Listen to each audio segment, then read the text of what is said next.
Halo guys, kita lagi di pengadilan tata usaha negara guys. Ini, halo, kita habis menaruh surat observasi sambil menunggu persetujuan dari pihak pengadilan. Hai guys. Halo. Udah, bye. Bye, stay tune.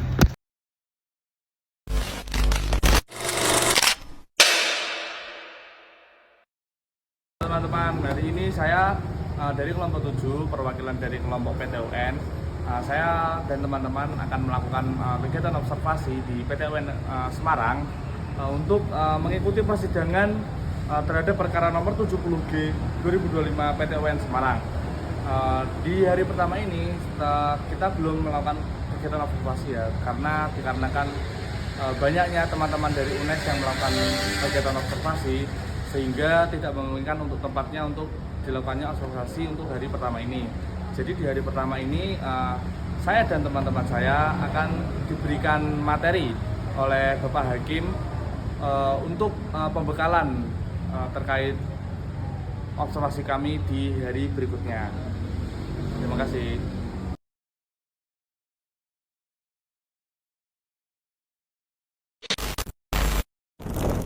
Pada hari Selasa, tanggal 28 Oktober tahun 2025, kami mengikuti sidang pertama, yaitu sidang yang dilakukan di ruang Sandra. Pada hari itu, majelis hakim membuka sidang dengan agenda penyerahan bukti tambahan dan daftar saksi dari kedua belah pihak. Penggugat, Slamet Effendi, melalui kuasa hukumnya, menyerahkan berbagai dokumen internal perusahaan. Di sisi lain, tergugat yaitu Bupati Pemalang yang diwakili oleh kuasa hukumnya menyerahkan dokumen administrasi yang menjadi dasar diterbitkannya keputusan Bupati nomor 100.3.3.2/188/2025. Setelah meneliti yang diajukan, majelis hakim menerima seluruh bukti tersebut dan memerintah masing-masing pihak untuk menghadirkan minimal 2 saksi dalam persidangan tersebut.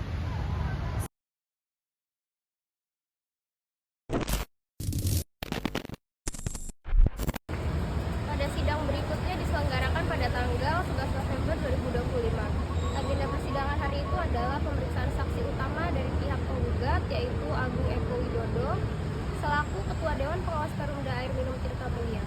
Dalam keterangannya, saksi menjelaskan secara rinci peran Dewan Pengawas dalam menilai kinerja Direktur Utama, memberi rekomendasi kepada Bupati, dan juga melakukan evaluasi tahunan terhadap jalannya perusahaan daerah.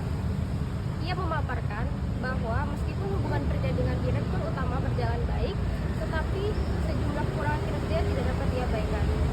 Data audit Kemendagri menunjukkan bahwa kinerja Perumda belum mencapai target, antara lain keuntungan perusahaan yang hanya 5% dari target, yaitu sebesar 7%, tingkat kehilangan air yang melebihi batas ideal, serta cakupan pelayanan yang jauh dari target pemerintah. Saksi juga menyampaikan adanya pertemuan informal antara direksi dan juga adanya pertemuan informal antara direksi dan juga Bupati mengenai rencana perpanjangan jabatan. Namun, ia menegaskan bahwa keputusan akhir tetap berada di tangan Bupati sebagai bentuk hak prerogatif. Meskipun demikian, ia menekankan bahwa secara ideal, keputusan tersebut harus didasarkan pada profesionalitas, hasil evaluasi dan audit resmi agar tidak melanggar prinsip transparansi dan akuntabilitas dalam pemerintahan. Keterangan saksi ini menjadi bagian penting dari proses persidangan karena membuka ruang bagi majelis hakim untuk menilai apakah keputusan Bupati diambil berdasarkan pertindakan. Keterangan saksi ini menjadi bagian penting dari proses persidangan karena membuka ruang bagi majelis hakim untuk menilai apakah keputusan Bupati diambil berdasarkan pertimbangan objektif atau justru dipengaruhi motif pribadi atau politik. Secara keseluruhan, proses persidangan yang diamati menunjukkan bagaimana PTUN menjalankan perannya dalam menguji legalitas tindakan pejabat pemerintah. Peristiwa persidangan juga mengungkapkan bahwa meskipun pejabat memiliki hak prerogatif dalam mengambil keputusan, wewenang tersebut tetap harus digunakan secara proporsional, objektif, dan sesuai tujuan hukum. Tantangan terbesar dalam perkara ini adalah pembuktian motif dibalik penerbitan keputusan. Karena unsur subjektif seringkali sulit diungkap dalam proses peradilan. Meskipun demikian, majelis hakim mampu menggali fakta